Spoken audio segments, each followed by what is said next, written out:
Vous êtes en réunion, l'esprit en ébullition, incapable de rester en place toute la journée, vous passez d'une tâche à l'autre avec une énergie débordante. Mais le soir venu, alors que le calme s'installe, une vague de panique vous submerge sans prévenir et vous ne comprenez pas. Cette dualité entre hyperactivité et crise d'angoisse est beaucoup plus courant qu'on ne le pense et souvent, je vois ça avec mes clients. Ce sont en grande majorité des hyperactifs. Comment ces deux états apparemment opposés sont-ils liés? Et surtout, comment briser ce cercle vicieux?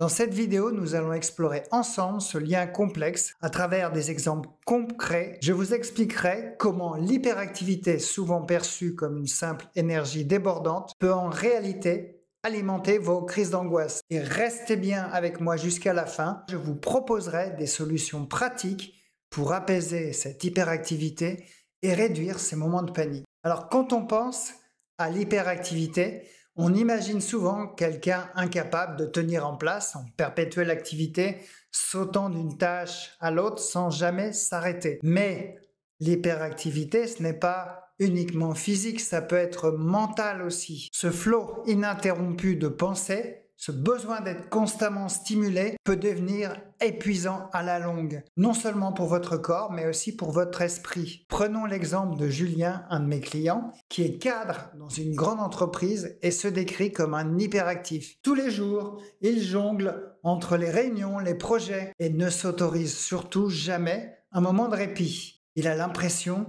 que s'il s'arrête, il va perdre le contrôle. Pourtant, ces périodes d'activité intense sont suivis souvent par des épisodes de panique le soir. Il ne comprend pas pourquoi, après une journée particulièrement efficace, productive, il se réveille en pleine nuit avec des sueurs froides et des palpitations. Ce que Julien ne sait pas ou ne savait pas, c'est que cette hyperactivité n'était pas seulement une question de productivité, mais une stratégie d'évitement. En restant constamment occupé, il évitait de faire face à son angoisse cachée. Une fois que son corps et son esprit étaient trop fatigués pour maintenir cette frénésie, les crises d'angoisse reprenaient le dessus. Sur le plan physiologique, l'hyperactivité et les crises d'angoisse partagent des points communs.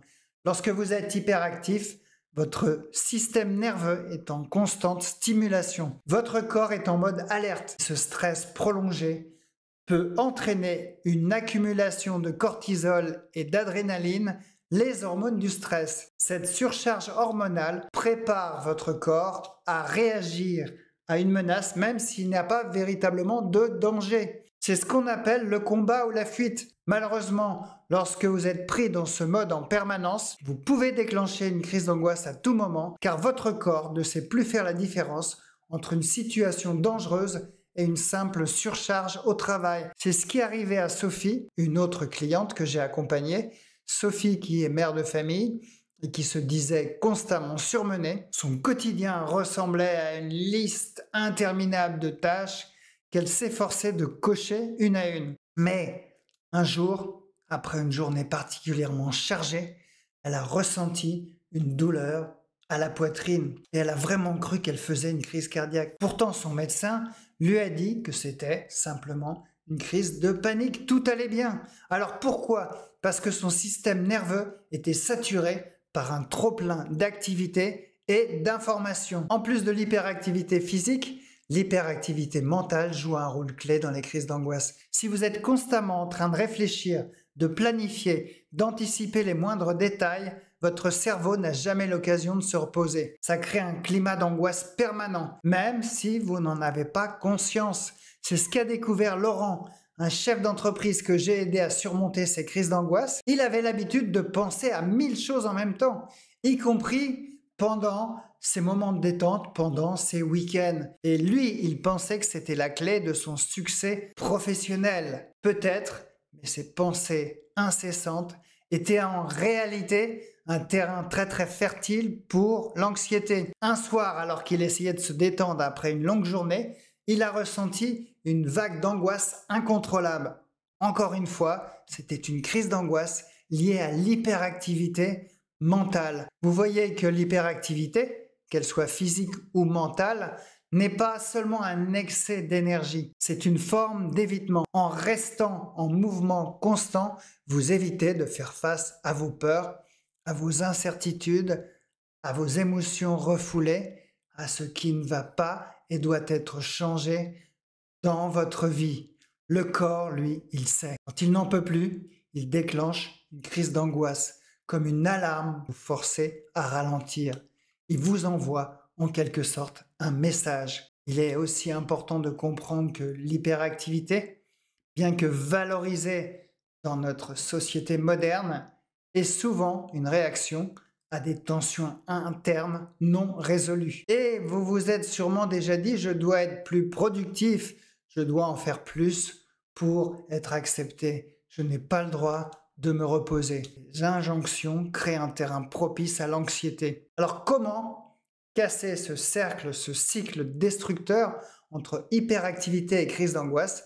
Eh bien, je vais vous donner 3 stratégies concrètes à tester immédiatement aujourd'hui. Apprenez à ralentir consciemment. Cela peut paraître contre-intuitif, surtout si vous êtes habitué à être toujours en mouvement. Prendre des pauses conscientes dans votre journée est essentiel. Vous pouvez commencer par des moments comme 5 minutes où vous vous asseyez tranquillement, sans aucune distraction, en ne faisant rien, en laissant vos pensées passer, sans y prêter attention. Alors, au départ, ça peut être dur, 5 minutes. Si c'est trop dur, faites 1 minute. Au départ, ça va être une agitation mentale énorme. Puis vous allez vous habituer à faire ça et vous allez voir que vous allez vous calmer, vous allez avoir le cerveau plus clair et vous pouvez éviter les crises d'angoisse. Identifiez les émotions cachées. Prenez un moment pour vous demander qu'est-ce que je fuis en ce moment en restant toujours aussi occupé. Parfois, l'hyperactivité cache des émotions comme la peur, la tristesse ou l'insécurité. Apprenez à les identifier,